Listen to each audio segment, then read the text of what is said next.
आज खाना नहीं खाऊंगी जब तक ये खुद नहीं कहेंगे कि खाना खा लो। अब पतिदेव ने तो कभी कहा नहीं।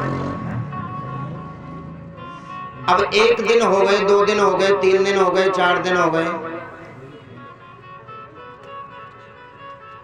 जब 8 दिन हो गए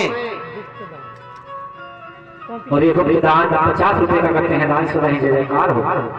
जब 8 दिन हो गए भोजन नहीं किया, अब बड़े चक्कर में पड़ गई। अब कैसे करूं, ये तो कह ही ना रहे भोजन की, मैं तो भूखे मर जाऊंगी। अब जब 9वां दिन आया तो उन्होंने तो कभी कहा ही नहीं, वो क्यों कहे, पैर दबाएं और खाना खाएं, चले जाएं ड्यूटी। अब भगवान ने सोचा कि 9 दिन हो गए मेरी भक्ताइन को इसको सेवा करते करते, लेकिन ये मूर्ख रोज आता है, रोज चला जाता है, लेकिन कभी नहीं कहा इसने कि खाना खा लेना। अब भगवान उसके पति के रूप में आए 10वें दिन, और बाहर दरवाजे से कह के गए उसके पति की आवाज में, अरे सुनती हो? बड़ी प्रसन्न हो गई, बोले हाँ जी, मैं जरा खाना खाने के लिए कहने आया हूँ, खाना खा लेना। अब तो बड़ी प्रसन्न हो गई, मेरे पति देव खाना खाने के लिए कह गए। अब तो उन्होंने खाना खाया, पेट भर के खाना खाया। दूसरा दिन हुआ, दूसरे दिन भी भगवान आए और आकर के कह गए कि खाना खा लेना। इसी प्रकार से भगवान रोज आए और रोज कह जाएं। अब वो बोली कि मेरे पतिदेव तो मुझसे कहने लग गए। एक दिन रविवार का दिन था, पतिदेव ने कहा भाई आज हम ड्यूटी नहीं जा रहे, आज हम घर पे ही रहेंगे। अब वो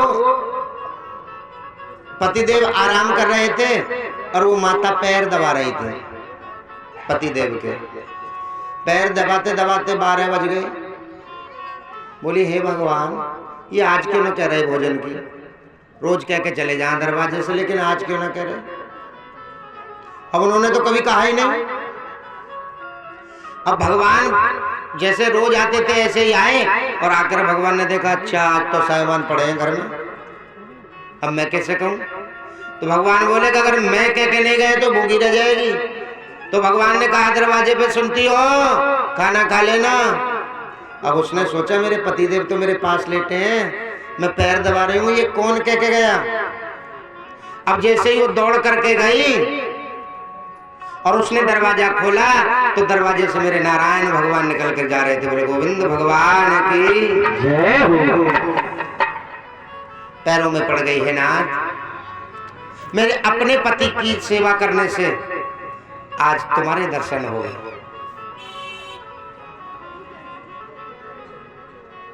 देख सुन ली आपने महिमा, पति की सेवा करने से उस पति के दर्शन हो जाते हैं। लेकिन आपकी मर्जी है, आप करो या ना करो, हमारे तो बताने का फर्ज है। और ऐसा नहीं अब आप कह रही हो पंडित जी तो बस माताओं को समझा रहे हैं, भाइयों की तो कोई बात ही ना कर रहे। भाइयों को भी चाहिए प्रेम, पत्नी से प्रेम। पत्नी तुम्हारी धन दौलत की भूखी नहीं है, तुम्हारे जमीन और जायदाद की भूखी नहीं है। अगर 2 शब्द प्रेम से बोल दोगे तो पत्नी उसी में खुश हो जाती है।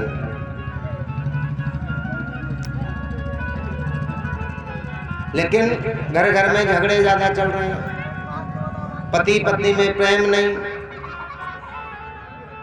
पुत्र पिता की बात मानने के लिए तैयार नहीं, बेटा माँ की बात मानने के लिए तैयार नहीं। तो घर में कहां से भगवान आए, कहां से घर में प्रेम हो। भाइयों को भी चाहिए कि पत्नी से प्रेम करें। देखिए ये माताएं कितना कुछ छोड़ के आती हैं अपने घर। जब विवाह होता है सबसे पहले अपने माता पिता बहन भाई कुटुंब परिवार को छोड़ा, अपने घर को छोड़ा, अपने गांव को छोड़ा, अपने बचपन के खेल खिलौना वस्त्र आभूषण सबको छोड़ा, यहां तक अपने गोत्र को भी छोड़ दिया तुम्हारे खातिर। कितने त्याग किए, अनेक त्याग किए। लेकिन भाइयों को चाहिए केवल एक त्याग, केवल एक ही त्याग। कौन सा?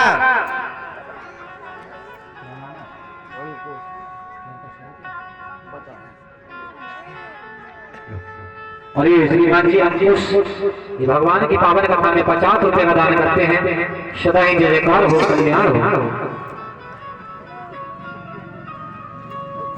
इतना त्याग करने के बाद माताएं आई हैं, तो भाइयों को चाहिए केवल एक छोटा सा त्याग। कौन सा? सबको छोड़ करके केवल अगर प्रेम करना है तो अपनी पत्नी से करो। और आपस में देखिए, घर में लड़ाई झगड़ा ज्यादा क्यों होते हैं?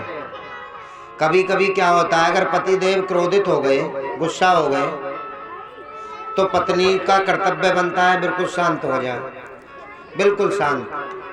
बोलें तो कितने बोलेंगे पतिदेव? और ऐसे ही पतिदेव को बनना चाहिए। अगर कभी कभी पत्नी को क्रोध आ जाए तो शांत हो जाना चाहिए, कभी घर में झगड़ा नहीं होगा।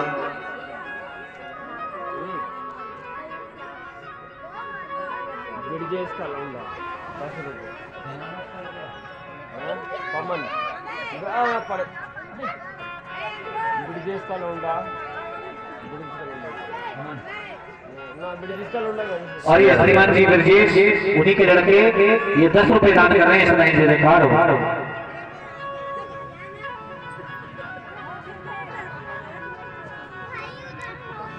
जय जय श्री राधे। कम से कम हाथ ऊपर खड़े करके जयकारे तो लगा दिया करो। हैं ये सुंदर सुंदर हाथ दिए ना, ये हाथ भी भगवान के दिए हुए हैं।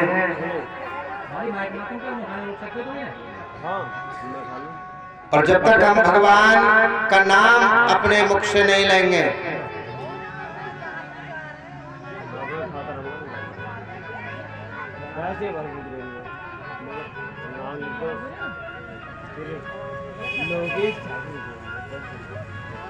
और ये लोकेश सेंटरिंग वाले 10 रुपए का दान कर रहे हैं। सदा ही जय जयकार हो।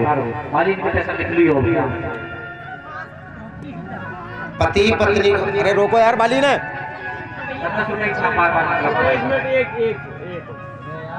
भैया उन्हें दे दो, उन पे है माइक। इधर आ जाओ भैया। और ये 10 रुपए का दान राजेश हमें कर रहे हैं। सदा ही जय जयकार हो।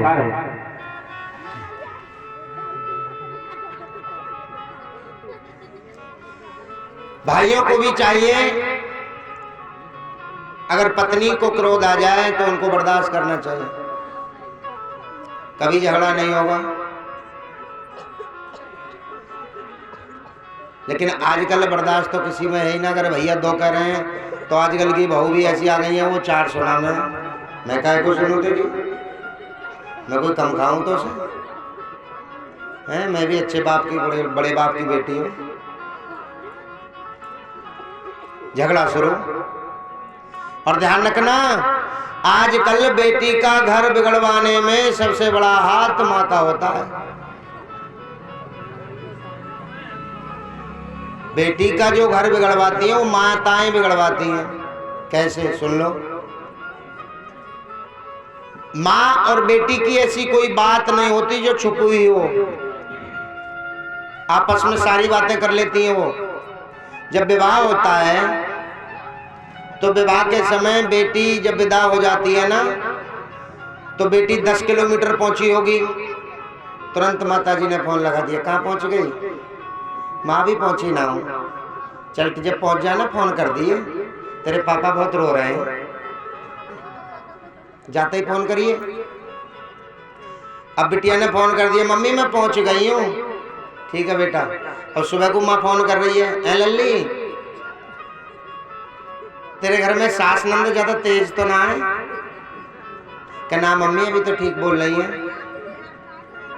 4-6 दिन बाद कभी बेटी का फोन आए, मम्मी देखिए घर में बहुत झगड़ा कर रहे हैं ये लोग और मेरे पति देव ना शराब पीते हैं, झगड़ा करते हैं। तो माँ क्या कहती है, तू एक काम कर, बैग उठा और सीधी चली आ, मैं देख लूंगी अपना। यही कहती है ना। अब माँ के कहने से बेटी ने बैग उठाया और घर चली आई, लेकिन ये ना देखा उनके पीछे कितना बड़ा कुटुंब है।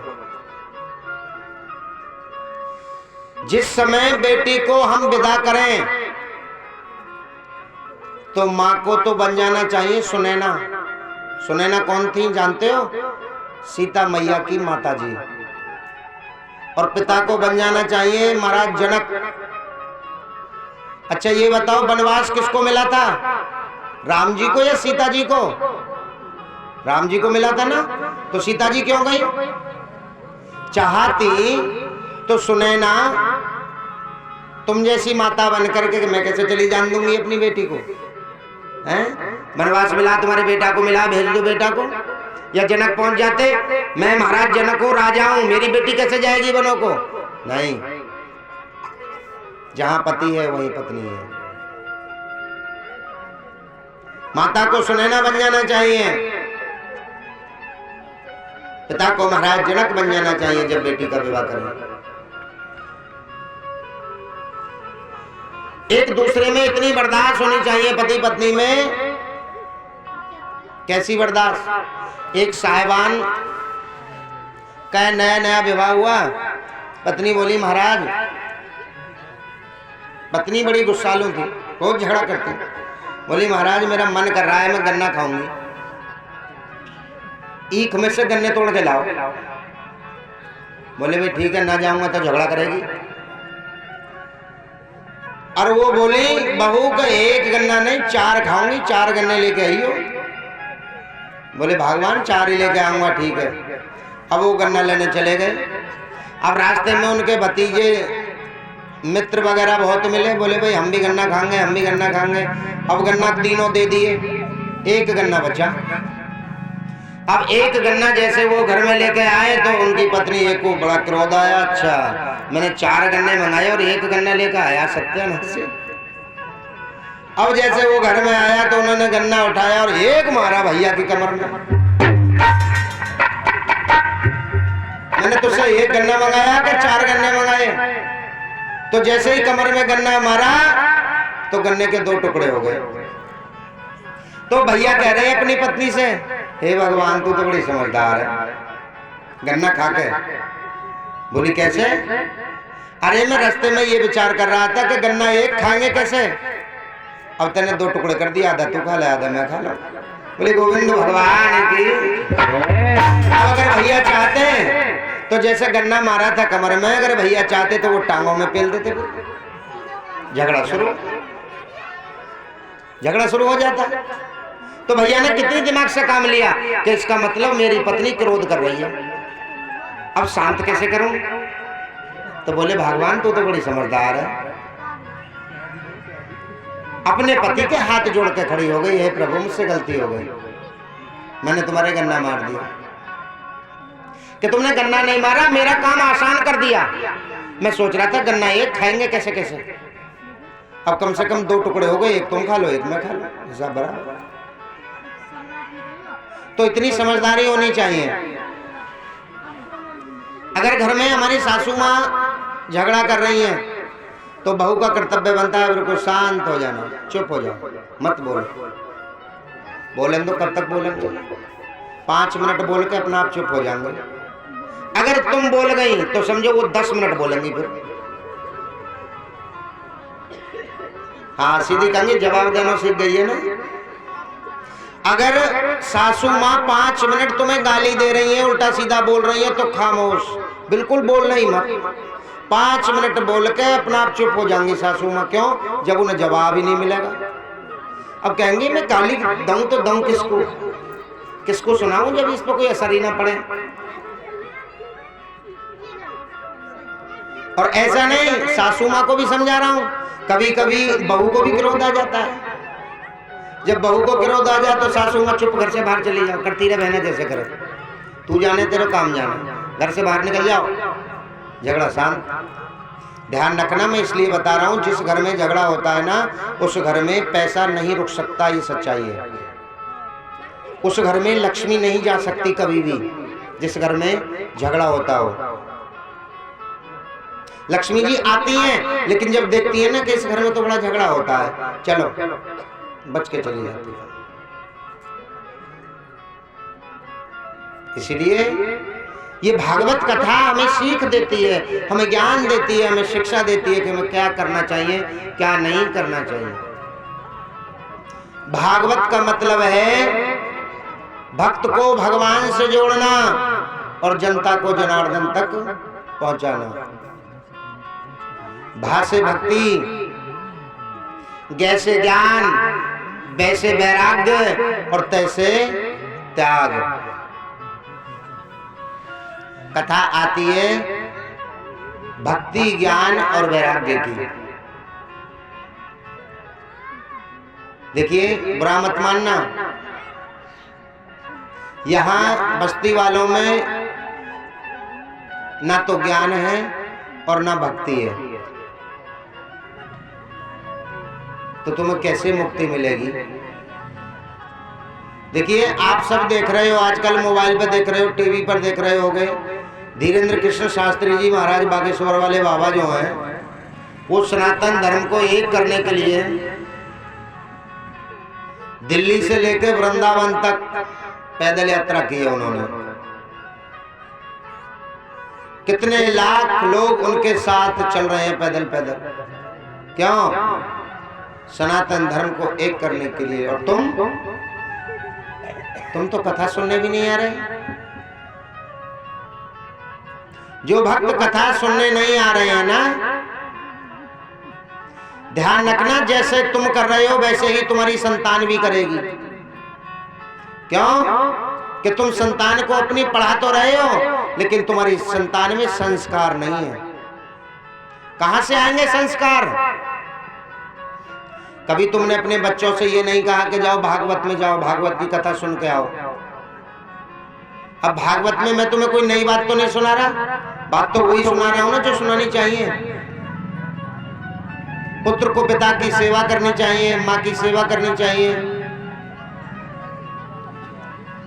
अब तुम पढ़ा लिखा करके भी बेटा अगर तुम्हें ठोकर लगाए तो धिक्कार है तुम्हारे जीवन पर, मर जाना चाहिए तुम्हें डूब करके कहीं। उसी औलाद के पीछे जहां तुम पैसा लगा रहे हो, अच्छे पढ़ा लिखा रहे हो, अफसर बना रहे हो उस बच्चे को, और वो बच्चा तुम्हें नहीं पूछे, तुम में ठोकर लगाए, तो धिक्कार है तुम्हारी जिंदगी पर। क्यों? उसमें बच्चे की कमी मत बताना, कमी माता पिताओं में है। क्यों? बच्चे को पढ़ाया लिखाया, लेकिन बच्चे को कभी संस्कार नहीं सिखाए। अगर हम संस्कार सिखाएंगे तो बच्चे को यह पता चलेगा कि हमें जीवन में करना क्या है। एक समय की बात, वृंदावन मथुरा के पास यमुना जी के किनारे एक बुजुर्ग, एक माता थी जो नौजवान थी, और उसके साथ दो बेटे थे, वो बूढ़े हो चुके थे। देव ऋषि नारद आए और नारद जी ने देखा कि ये कोई जवान स्त्री है और दो बुजुर्ग पड़े हैं बूढ़े, और ये स्त्री रो रही है। नारद जी ने पूछा कि तुम कौन हो? तो उस देवी ने जवाब दिया कि नारद जी, मैं भक्ति हूं। और ये जो पड़े हैं दो बूढ़े हैं, ये कौन है? तो माँ ने जवाब दिया कि ये मेरे पुत्र हैं, मेरे बेटे हैं। एक का नाम ज्ञान है, एक का नाम वैराग्य है। नारद जी ने पूछा फिर ये बूढ़े क्यों हो गए, तुम जवान क्यों हो?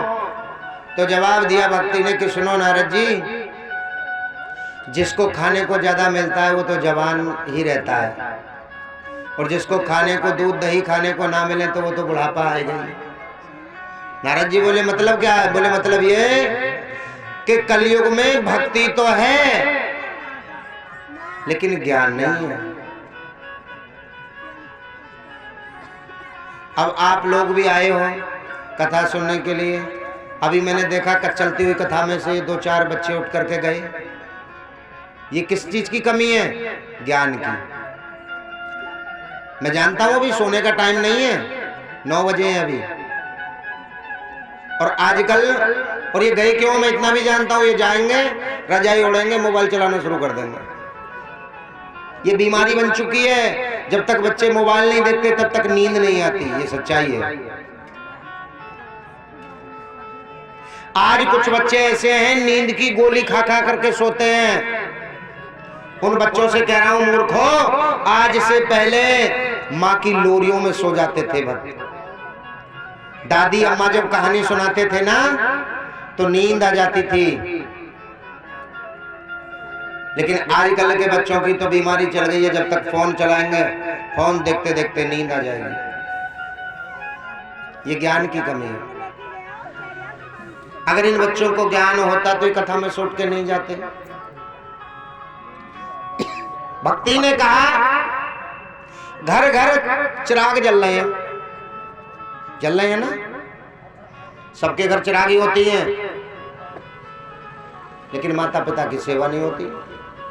पूजा तो हम कर रहे हैं, भक्ति तो कर रहे हैं, जय गणेश जय गणेश जय गणेश देवा, लेकिन माता पिता भूखे पड़े। माता पिता की राजी खुशी भी नहीं ले रहे, दवाई भी ला के नहीं दे रहे, तो काहे की जय गणेश देवा हो गई भैया। अब भक्ति के कारण तो तुम कर रहे हो जय गणेश देवा, लेकिन ज्ञान इतना नहीं है कि मेरे माता पिता बीमार पड़े हैं। इसलिए नारद जी ज्ञान और वैराग्य बूढ़े हो गए। मैं भक्ति हूं, घर घर चिरागी हो रही है, घर घर हवन हो रहे हैं, पूजा पाठ हो रहे हैं। जब मुझे ज्यादा खाने को मिल रहा है तो मैं तो जवान ही रहूंगी। मेरा नाम भक्ति है। देखिए बुरा मत मानना, भक्ति के कारण भक्त हरिद्वार जाते हैं कांवर लेने के लिए।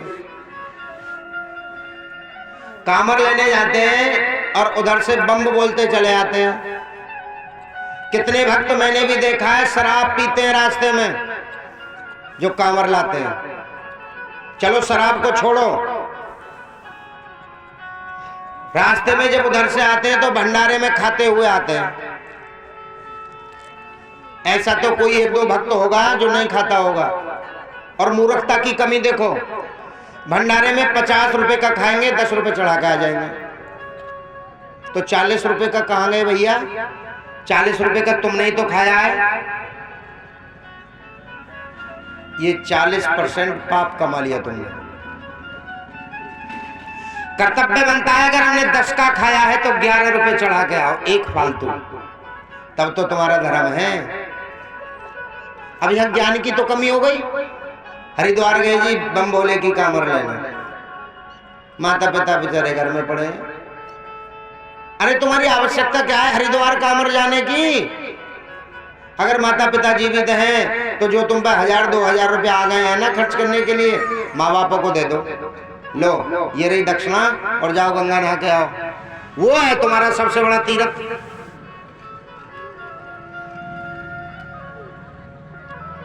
तो इसीलिए नारद जी ये दोनों बच्चे मेरे बूढ़े हो गए, ना तो ज्ञान है ना वैराग्य है। बैरागी जानते हो भगवान के दर्शन किस वक्त को होते हैं? जो बैरागी हो जाता है। और बैरागी किसे कहते हैं? कभी कभी हम तुम जो कह देते हैं ना महाराज इससे बच के रहना, ये पागल है पागल।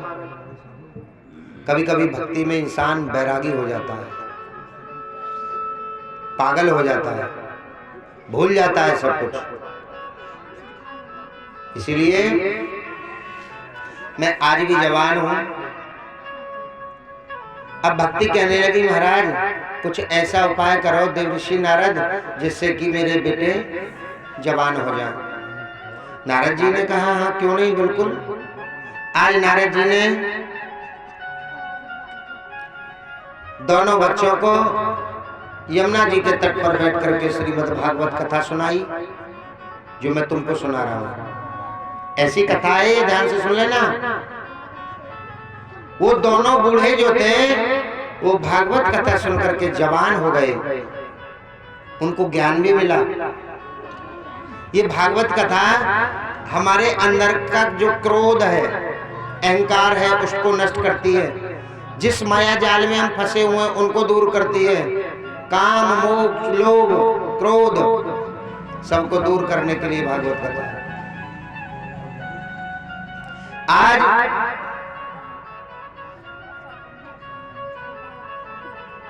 भागवत कथा सुनाई और सुन करके जैसे ही भक्ति ने देखा कि मेरे दोनों बच्चे जवान हो गए, और जैसे ही जवान हुए तो भक्ति आज झूम झूम के नाचने लगी। और किस प्रकार से नाच रही है, नाच रही है भक्ति देख करके अपने बच्चों को।